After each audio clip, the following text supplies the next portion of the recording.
स्वागत है आप सभी का हमारे YouTube चैनल पर। हम मॉडर्न हिस्ट्री के क्रोनोलॉजिकल ऑर्डर को देख रहे थे। उसमें हमने कल देखा कि किस तरीके से सिविल डिसोबीडियंस मूवमेंट स्टार्ट हुआ, क्या क्या उसमें हुआ, यानी कि नमक कानून को कैसे तोड़ा गया। सॉल्ट सत्याग्रह को देखने के बाद फिर आगे बढ़ते हैं, क्या इंपॉर्टेंट इवेंट्स हुई, जिसमें आज हम जानेंगे पूना पैक्ट के बारे में। क्या ऐसा हुआ जिसकी वजह से महात्मा गांधी जी आमरण अनशन पे बैठ गए, और फिर कैसे उनको मनाया गया, क्या क्या चीजें हुई, इन चीजों को देखते हैं। चालू करते हैं। साइमन कमीशन इंडिया आया 1928 में। साइमन कमीशन जैसे ही भारत आया, उसका विरोध शुरू हो गया। क्यों विरोध शुरू हो गया? हमने बताया कि इसमें जितने भी मेंबर थे सभी के सभी क्या थे? गोरे अंग्रेज लोग। एक भी भारतीय इसमें शामिल नहीं था। इसके बाद ये क्या हो गया, इसकी रिपोर्ट्स का कोई वैल्यू नहीं रहा। 1929 में जो रिव्यू करके इनको रिफॉर्म लाना था वो नहीं हो पाया। इन्होंने अपने जा करके क्या बताया लंदन में कि आप लोग क्या करिए, आमने सामने बैठ करके क्या कर लीजिए, चर्चा करके कुछ करिए।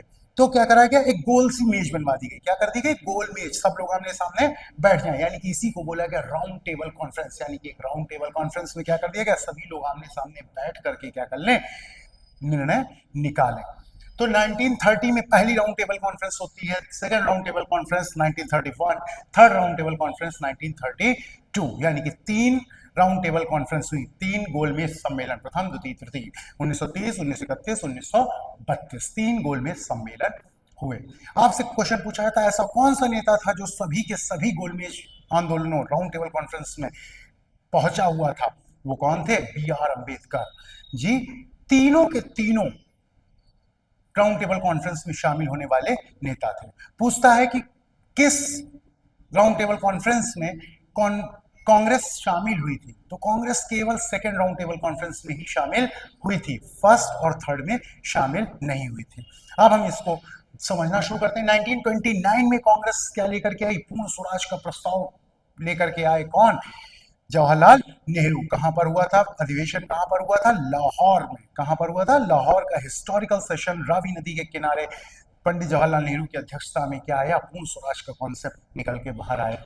उसके बाद 1930 में सिविल डिसोबीडियंस मूवमेंट, सॉल्ट सत्याग्रह स्टार्ट किया। 12 मार्च से शुरू हुआ और 6 अप्रैल को जाकर के दांडी में उन्होंने नमक कानून को तोड़ा। इसको देखा हमने। इसके बाद 1930 से जैसे ही CDM civil disobedience movement start हुआ, तो कांग्रेस में बड़े पैमाने पर गिरफ्तारियां चल रही, भारत में आंदोलन चल रहा है। यहां पर क्या हुआ? Round table conference. इसलिए यहां पर क्या नहीं पहुंची? कांग्रेस शामिल नहीं हुई। कांग्रेस शामिल नहीं हुई। अब जब कांग्रेस शामिल नहीं हुई, बातचीत हो ही नहीं पाई, तब ब्रिटेन से क्या कहा गया? राउंड टेबल कॉन्फ्रेंस सेकंड होने वाली है, किसी भी तरीके से कांग्रेस को इसमें शामिल कराइए। तो यहां पर उस समय पे वॉइस राय कौन थे? एक एक क्वेश्चन बहुत इंपॉर्टेंट है। वॉइस राय कौन थे? Lord Irwin. तो इरविन को यह जिम्मेदारी दी गई कि आप क्या कराइए, किसी भी तरीके से कांग्रेस को शामिल कराइए सेकंड राउंड टेबल कॉन्फ्रेंस में। कांग्रेस को लीड कौन कर रहा है? महात्मा गांधी। तो इरविन और गांधी के बीच में एक पैक्ट होता है जिसको बोला गया, बहुत प्रसिद्ध पैक्ट है, गांधी इरविन पैक्ट। तो गांधी इरविन पैक्ट की डेट के साथ याद रखना है, गांधी इरविन पैक्ट कब हुआ? 5 मार्च 1931 को क्या होता है? Gandhi Irwin pact. अब कोई पैक्ट हो रहा है तो जाहिर सी बात है दोनों पक्ष अपनी अपनी कुछ कुछ बातें रखेंगे। तो इरविन के पास तो सीधी एक बात कि आपको राउंड टेबल कॉन्फ्रेंस में जाकर के शामिल हो जाइए प्लीज। और दूसरी तरफ महात्मा गांधी जी, उनको भी अपनी शर्त मनवाने का एक तरीका मिल गया। उन्होंने क्या कहा? सिविल डिसोबीडियंस मूवमेंट में जो बहुत बड़े पैमाने पर राजनीतिक बंदी बनाए गए थे, पॉलिटिकल प्रिजनर्स, उनको सबको आप क्या करिए? रिहा कर दिए। बहुत बड़े पैमाने पर यहाँ पर हजारों हजार की संख्या में लोग गिरफ्तार हुए। तो गांधी इरविन पैक्ट हुआ कब हुआ? 5 मार्च 1931 1931 में। गांधी जी की डिमांड, पॉलिटिकल प्रिजनर्स को रिलीज कर दिया जाए, और इधर इरविन क्या कह रहा है कि आप जाकर के राउंड टेबल कॉन्फ्रेंस में शामिल हो जाइए। यहां से कांग्रेस जाती है, महात्मा गांधी पहुंचते हैं लंदन में, राउंड टेबल कॉन्फ्रेंस को अटेंड करते हैं। जाकर के पूछा गया कि किस जहाज में? एसएस राजपूताना, एसएस राजपूताना नामक जहाज से कहां पहुंचते हैं? लंदन पहुंचते हैं और सेकेंड राउंड टेबल कॉन्फ्रेंस में शामिल होते हैं। यहां पर कोई बात बनती नहीं है, वापसी करते हैं, तो कोई निर्णय नहीं निकल पाया।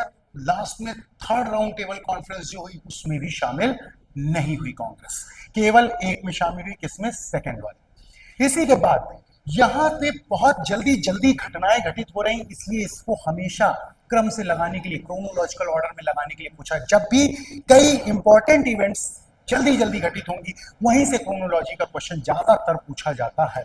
तो 1930 Purna Swaraj, 1930 CDM civil disobedience movement first phase start हुआ। इसके बाद क्या हो गया, गांधी इरविन पैक्ट हुआ। उसके बाद 23 मार्च को बहुत इंपॉर्टेंट शहीद दिवस के रूप में हम जानते हैं, भगत सिंह जी को क्या करा गया, फांसी पे लटका दिया गया। 23 मार्च, कितना, 18 दिन का केवल बीच में वक्त। तो बहुत सारे लोग इस डिबेट में रहते हैं कि महात्मा गांधी चाहते तो भगत सिंह को बचा सकते थे, लेकिन उनको मालूम होना चाहिए कि महात्मा गांधी ने अपने निजी सचिव को भगत सिंह जी से मिलने के लिए भेजा था। दूसरी तरफ भगत सिंह जी ने उनको ये कह करके मना कर दिया कि आप मेरी शहादत को शर्मिंदा मत करिए, मैं शहीद हो रहा हूं, किस वजह से हो रहा हूं। या उनके मन में था कि जब मैं फांसी चढ़ूंगा तो जाने कितने युवाओं में राष्ट्र प्रेम जागेगा, मेरी शहादत बेकार नहीं जाएगी, इसलिए वो फांसी चले। उन्होंने मना कर दिया, नहीं, कोई आवश्यकता नहीं है इस चीज की। दूसरी तरफ अगर हम इसी कॉन्सेप्ट को इस तरीके से देखें कि महात्मा गांधी दो ही चीजें कर सकते हैं, या तो भगत सिंह जी को बचा सकते थे, या तो, यानी कि गांधी इरविन जो पैक्ट हो रहा है उसमें क्या हो रहा है, एक डिमांड इरविन रख रहा है कि आप पहुंच जाइए राउंड टेबल कॉन्फ्रेंस में शामिल होइए जाके, और दूसरी तरफ महात्मा गांधी को एक डिमांड रखने का। तो हजारों आदमी जहां पर सिविल डिसोबीडियंस मूवमेंट में जेल के अंदर बंद है, उनको छुड़ाया जाए। यानी कि बात क्या आ रही, एक व्यक्ति और हजारों परिवार। तो यहां पर भी अगर इस लहजे से, इस तरीके से भी अगर हम सोचें, तो भी हजारों हजार आदमी को जेल से बाहर निकलवाना वो बहुत ज्यादा इंपॉर्टेंट नजर आ रहा है। और दूसरी तरफ ऐसा नहीं कि उन्होंने प्रयास नहीं किया, उन्होंने प्रयास भी पूरा किया, भगत सिंह जी ने उनको मना कर दिया। खैर, हम ज्यादा इतनी बड़ी डिबेट में नहीं पड़ते हैं, ये लगातार अनवरत चलने वाली डिबेट है। हमको केवल क्या पूछा जाएगा, शहीद दिवस कब मनाया जाता, भगत सिंह जी को फांसी कब दी गई, गांधी इरविन पैक्ट कब हुआ था, इनसे ही क्वेश्चंस पूछे जाते हैं। आगे बढ़ते हैं, भगत सिंह जी को फांसी हो गई। इसके बाद 1932 में कांग्रेस शामिल नहीं हुई, और सीडीएम का यहां पर जैसे ही स्टार्टिंग होती 1932 को, 4 जनवरी को क्या करते हैं, सिविल डिसोबीडियंस मूवमेंट का सेकंड फेज स्टार्ट कर देते हैं महात्मा गांधी जी। यानी फर्स्ट हुआ था 1930 में, 12 मार्च से स्टार्ट होकर के कब पहुंचा, 6 अप्रैल को नमक कानून तोड़ा था। अब सेकंड फेज स्टार्ट करते हैं कहां पर, 4 जनवरी से। आगे बढ़ते हैं, क्या हुआ, 4 जनवरी को सीडीएम का सेकंड फेज स्टार्ट किया। गांधी जी को क्या कर दिया गया, गिरफ्तार कर लिया गया। गांधी जी को गिरफ्तार कर लिया, कांग्रेस को इलीगल घोषित कर दिया कि ये संगठन संवैधानिक नहीं है, इसको अवैध घोषित कर दिया गया। इसके बाद गांधी जी को पूछता है कहां पर जेल भेजा गया, किस जेल में रखा गया, यरवदा जेल में गांधी जी को रखा गया, जो कि कहां स्थित है, पूना, महाराष्ट्र में पूना में स्थित है। सिविल डिसोबीडियंस मूवमेंट 1932 में 4 जनवरी को स्टार्ट किया, उसमें कहां पर रखा गया, यरवदा जेल, पुणे में। इसके तुरंत बाद, थोड़े दिनों बाद हम देखते हैं कि 16 अगस्त को एक मैकडोनल्ड अवार्ड आता है। तो मैकडोनल्ड अवार्ड, या फिर इसको बोलते हैं कम्युनल अवार्ड। क्या था ये जो डिप्रेस्ड क्लास थे, डिप्रेस्ड क्लास को क्या किया गया, सेपरेट इलेक्टोरल, पृथक निर्वाचक मंडल दिया गया। जैसा हमने देखा कि 1909 में मुस्लिम्स को सेपरेट इलेक्टोरल दिया था, वैसे ही सेपरेट इलेक्टोरल किसको प्रोवाइड किया गया, इस बार दलित्स को दिया गया। और इसका नाम मैकडोनल्ड अवार्ड क्यों पड़ रहा है, क्योंकि रैमसे मैकडोनल्ड उस समय ब्रिटिश पीएम थे। ब्रिटेन के पीएम कौन थे, रैमसे मैकडोनल्ड। तो रैमसे मैकडोनल्ड लेकर के आए, इसलिए इसका नाम पड़ा मैकडोनल्ड अवार्ड। कम्युनल क्यों, क्योंकि ये कम्युनल जोन में बांट रहा है एक कम्युनिटी को, यानी कि सेपरेट इलेक्टोरल प्रोवाइड कर रहे हैं दलित्स को, इसलिए इसको कम्युनल अवार्ड बोला जा रहा है। अब सेपरेट इलेक्टोरल फॉर दलित्स आता है जैसे ही, किस तारीख को, इंपॉर्टेंट है, 16 अगस्त 1932। इसके तुरंत बाद महात्मा गांधी जी क्या करते हैं, फैसला करते हैं कि मैं आमरण अनशन पर बैठूंगा। गांधी जी बहुत ज्यादा नाराज हो गए। गांधी जी का कहना था, पहले आपने धर्म के नाम पर बांट दिया, धर्म के नाम पे बांटा, हिंदू मुस्लिम्स को दिया, फिर सिख इनको सबको प्रोवाइड कर रहे हैं आप, धर्म के नाम पे आपने बांटा। अब इसके बाद जो धर्म के बाद आप जाति के लेवल पर, कास्ट के लेवल पर भी हमको बांटने की कोशिश कर रहे हैं। और गांधी जी ने फैसला किया आमरण अनशन करने का।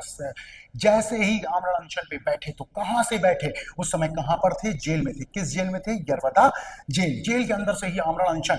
और ये याद रखने वाली बात है, पहली बार आमरण अनशन पर बैठ रहे हैं गांधी जी। कहां पर? भूख हड़ताल, जब तक मृत्यु नहीं हो जाती तब तक, hunger strike until death. Bharat में पहली बार आमरण अनशन पे कब बैठे? 1932। और अगर क्वेश्चन होता है कि हंगर स्ट्राइक कब किया था पहला, तो वो था अहमदाबाद 1918। ये हमको याद रखना है। क्या हुआ? हंगर स्ट्राइक पे बैठे, तो पूछता है किस तारीख को बैठे? सितंबर 20 को हंगर स्ट्राइक पे बैठ गए आमरण अनशन पर। जब तक मृत्यु नहीं तब तक कुछ खाया नहीं जाएगा। उसके बाद क्या होता है? सितंबर 24 यानी कि 4 दिन बाद ही मदन मोहन मालवीय जी, मदन मोहन मालवीय, एम लिख रखा है, मदन मोहन मालवीय जी जाते हैं कुछ और नेताओं के साथ। किसके पास जाते हैं? अंबेडकर जी के पास। अंबेडकर जी से बात करते हैं, बोलते हैं कि देखिए गांधी जी आमरण अनशन पे है, यानी कि उन पर एक दबाव बनाया जाता है कि किसी तरीके से अंबेडकर अपनी इस सेपरेट इलेक्टोरल की डिमांड को वापस ले ले। अब आपको हमने पहले बताया कि तीनों राउंड टेबल कॉन्फ्रेंस में शामिल होने वाले व्यक्ति कौन थे? Doctor B R Ambedkar. B R Ambedkar ji का मानना था कि जब तक उनके वर्ग का उत्थान नहीं होता तब तक ये स्वतंत्रता भी किस काम की है। उनका मानना था कि यही जो अपर क्लास है ये रूल करने लगेगा उनके ऊपर। तो उनका भी अपनी जगह कहना सही है, और इधर गांधी जी का भी कहना सही है। लोग, गांधी जी का कहना है कि अगर हम डिवाइड होकर के लड़ेंगे तो हम उनसे जीत ही नहीं पाएंगे, हम आजाद ही नहीं हो पाएंगे। और एक बार जब हम आजादी प्राप्त कर ले, उसके बाद इन अपने घर के डिस्प्यूट्स को सुलझाया जा सकता। दोनों के विचार अलग अलग हैं, लेकिन गोल लगभग एक ही नजर आ रहा है। लेकिन फिर भी इनके बीच में भी बहुत बड़ा डिबेट, जैसे हमने भगत सिंह महात्मा गांधी पे डिबेट देखा, वैसा ही सेम डिबेट अंबेडकर के चाहने वाले अंबेडकर को महान बताते हैं और गांधी को गाली बक रहे हैं, गांधी को महान बताने वाले अंबेडकर को बेकार बता रहे हैं और उनको गाली बक रहे हैं। हमें इन डिबेट्स में नहीं पड़ना है, लेकिन जानते रहें कोई भी अलग नहीं है, कोई भी गलत नहीं है, दोनों का अपने अपनी जगह पे सोचना एकदम सही है। अंबेडकर जी भी क्या चाह रहे हैं कि उनके वर्ग का उत्थान होना चाहिए, इसलिए वो सेपरेट इलेक्टोरल की डिमांड लेकर के बार बार कहां पहुंच रहे हैं? लंदन पहुंच रहे थे, दे दिया गया। अब उन पर नैतिक दबाव बनाया जा रहा है कि महात्मा गांधी जी आमरण अनशन पर बैठ गए हैं, कुछ हो गया तो क्या होगा। तब महात्मा गांधी की सेहत को ध्यान में रखते हुए दबाव के कारण अंबेडकर जी को अपना ये फैसला वापस लेना पड़ा। वो मान गए कि सेपरेट इलेक्टोरल को क्या कर दिया जाए? खत्म कर दिया जाए, ना प्रोवाइड किया जाए। लेकिन उन्होंने भी कुछ शर्तें रखी, उसको भी हम आगे देखते हैं। तो 24 सितंबर को ये डिसाइड हुआ कि अंबेडकर जी को दबाव डाला। किसने डाला? समझाया कि कौन गए समझाने? मदन मोहन मालवीय। अंबेडकर जी ने डिमांड क्या रखी? ठीक है, सेपरेट इलेक्टोरल की डिमांड को हम छोड़ देंगे, लेकिन रिजर्व सीटों की जो संख्या है उसको बढ़ाया जाए। अभी हम देखेंगे कितने से कितनी करी गई। उसके बाद यहां पर भी गांधी जी ने आमरण अनशन अपना खत्म नहीं किया। गांधी जी का कहना या सोचना क्या रहा होगा कि अभी तो अंबेडकर माने हैं, लेकिन दिया किसके द्वारा? किसके द्वारा प्रोवाइड किया गया है? ब्रिटिश गवर्नमेंट के द्वारा प्रोवाइड किया है। तो जब तक ब्रिटिश गवर्नमेंट ऑफिशियली इसको एक्सेप्ट नहीं कर लेती तब तक मैं अपना क्या नहीं छोड़ सकता हूं? आमरण अनशन छोड़ नहीं सकता हूं। जस्ट 2 दिन बाद ब्रिटिश गवर्नमेंट पूना पैक्ट को क्या कर लेती है? एक्सेप्ट कर लेती है। इसको पूना पैक्ट क्यों कहा जा रहा है? क्योंकि पूना में हो रहा है, पूना जेल में है गांधी जी, इस वजह से इसको नाम दिया जा रहा है पूना पैक्ट। तो एक लाइन में क्वेश्चन था, पूना पैक्ट कब हुआ? 1932 में हुआ। इसके बाद 26 तारीख को गांधी जी ने अपना आमरण अनशन समाप्त किया। बहुत ज्यादा पूछे जाने वाले क्वेश्चन, पूना पैक्ट किसके किसके बीच हुआ? एक लाइन में याद रखना है, अंबेडकर जी और गांधी जी के बीच में हुआ था। किसके किसके बीच में हुआ पूना पैक्ट? अंबेडकर जी और गांधी जी। एक अगला क्वेश्चन पूछता है, पूना पैक्ट में साइन, सिग्नेटरी अथॉरिटी कौन थे? साइन किसने किसने किया? हस्ताक्षरकर्ता कौन है? तो पूना पैक्ट में हस्ताक्षर करने वाले एक तरफ तो अंबेडकर जी हो गए, दूसरी तरफ मदन मोहन मालवीय व अन्य, यानी कि मेन नाम कौन जिन्होंने साइन किया? गांधी जी साइन नहीं कर रहे हैं, पूना पैक्ट में साइन कौन कर रहा है? मदन मोहन मालवीय और बी आर अंबेडकर जी। ये बहुत इंपॉर्टेंट है, याद रखना है। साइनिंग अथॉरिटी कौन था? इसमें साइन किसने किया था? मदन मोहन मालवीय जी और बी आर अंबेडकर जी ने। उसके बाद अब अंबेडकर जी ने जो अपनी डिमांड रखी थी कि चलिए हम सेपरेट इलेक्टोरल को तो छोड़ देते हैं, पृथक निर्वाचक मंडल को तो छोड़ देते हैं, लेकिन आपको क्या करना पड़ेगा, आरक्षित सीटों की संख्या को बढ़ाना पड़ेगा दोनों ही जगह, सेंट्रल में भी और प्रोविंसेस में भी। तो प्रोविंसेस प्रांतीय विधानमंडल में इन्होंने डिमांड रखी जो 71 होती थी संख्या, उस 71 की संख्या को आप कितना करिए, 148, कितना कर दीजिए 148। कुछ किताब में 148 मिलता है, 147 कहीं कहीं, तो फर्स्ट प्रेफरेंस किसको देंगे, 148 को। तो 71 से संख्या को बढ़ा करके 148 किया जाए, ये कहां पर, प्रोविंसेस में, प्रांतीय विधानमंडल में। और केंद्रीय विधानमंडल यानी सेंट्रल में क्या कह रहे हैं कि सीटों की संख्या को बढ़ा करके कितना कर दिया जाए, 18%, 18% कर दिया जाए। यहां पर ये हुआ था पूना पैक्ट, कब हुआ, 1932, गांधी जी और अंबेडकर। हमने यहाँ पे दो डिबेट्स को भी समझा, महात्मा गांधी और भगत सिंह जी के बीच में चलने वाली, उनके जो सपोर्टर्स हैं उनके बीच में लगातार चलती है, और अंबेडकर जी और गांधी जी के सपोर्टर्स के बीच में चलने वाली डिबेट को हम सारे पहलुओं को समझें, उसके बाद किसी डिबेट में उतरें। कभी कभी क्या होता है, हम जरा सा जान करके, कभी व्हाट्सएप यूनिवर्सिटी से ज्ञान प्राप्त किया, कभी कोई यूट्यूब चैनल से पढ़ा और क्या कर दिया, हम अपना डिबेट में उतर जाते हैं। लेकिन पहले हमको क्या करना चाहिए, हिस्ट्री को ढंग से पढ़ें, क्या लिखा भगत सिंह जी ने जेल से, उन गांधी जी के जो निजी सचिव हैं उन्होंने क्या लिखा, इन सब चीजों को जब पढ़ेंगे उसके बाद जाकर के अगर हम इस निष्कर्ष पे पहुंचे कि कौन सही और कौन गलत, तो बात अलग है, तब हम डिबेट करें, अच्छा लगता है।